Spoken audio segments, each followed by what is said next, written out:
Hi, I'm Andrew Amos, and I'm going to be doing my summative on polynomial functions.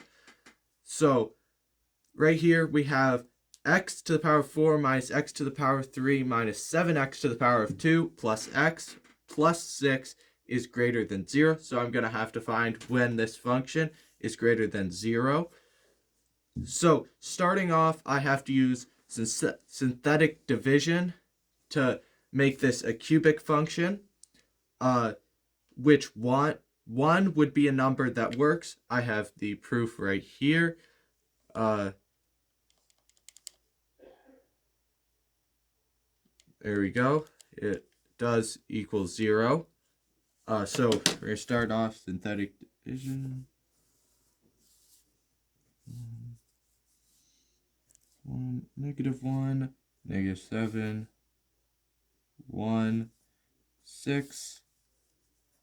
That down. 1, 1, 0, 0, -7. -7 plus 1 is -6. -6 plus -6 is 0. So 1 does work. So that would be x minus 1 is x to the power of 3. 3 power 3 plus 7 minus 7x minus 6. So then we use synthetic division again, and a number that would work for this would be -1. Proof is right here again, does equal 0. So -1, so that would be 1, 0, -7, -6. So bring that down. 1, -1. So that would be -1. -1 times -1 would be 1. -7. So that would be -6. -6 times -1 would be 6. And that would be 0. So now we have x minus 6, and then we have x minus 1 and x plus 1. Then we have the zeros at 3 and 2. I put this into the cubic function on my calculator. So that would be, make the function x minus 1, x plus 1, x minus 3, and x plus 2. Now we put it in the chart to determine if it is plus or minus. So at x minus 2, you put anything in between lower than 2. X plus 1 would be negative. X minus 1 would also be negative. X minus 3, still negative.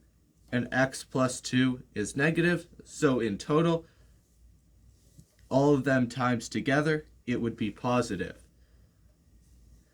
Then,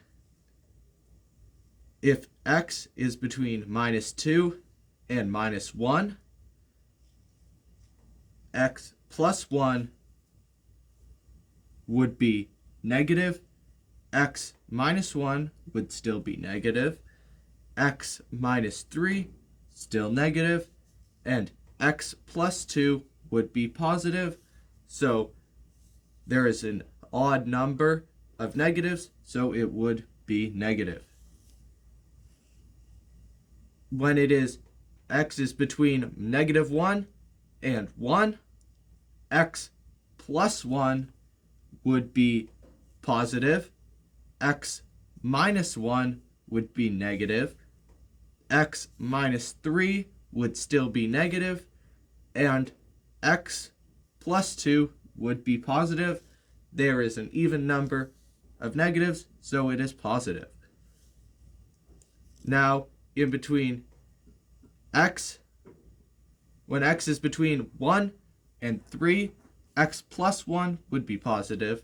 X minus 1 would also be positive.